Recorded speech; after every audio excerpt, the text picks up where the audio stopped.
আসসালামু আলাইকুম। Welcome to my YouTube channel BCS short drill. এক ব্যক্তি টাকায় 15টি হিসেবে কতগুলো আম ক্রয় করে 12টি হিসেবে বিক্রি করাতে তার 4 টাকা লাভ হলো। সে কতগুলো আম ক্রয় করেছিল?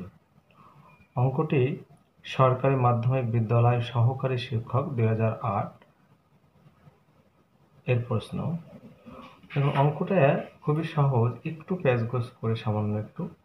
অঙ্কটা আমরা কিভাবে সমাধান করতে পারি? প্রথমে লক্ষ্য করেন যে এখানে বলছে যে 4 টাকা লাভ করেছিল। আচ্ছা, 4 টাকা করে যদি লাভ করে, সে টাকায় বিক্রি করেছিল 12টা। তাহলে 4 টাকায় সে, যদি আমি 4 টাকায় সে কয়টা বিক্রি করেছিল, তাহলে 4 টাকায় বিক্রি করেছিল 4 গুণ 12 মানে 48টি। 48টি আম সে লাভ করেছিল, এটা আমরা বলতে পারি, তাই না? 4 টাকা নয়, আমি টি হিসেব করি যে 4 টাকায় লাভ করেছিল, তো আবার 12টি করে সে বিক্রয় করেছিল, তবে 4 টাকায় কয়টা? 4 বরং 48টি সে আম লাভ করেছিল। এখন আবার দেখুন, সে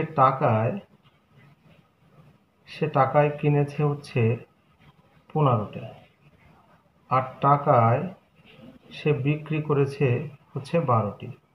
এটা তার ক্রয় আর এটা তার বিক্রয়।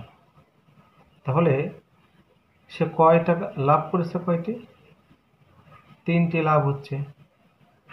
এখন এখান থেকে আমরা সম্পর্কটা সহজে বের করতে পারি যে সে যদি 3টি আম লাভ করে 15টি ক্রয় করে,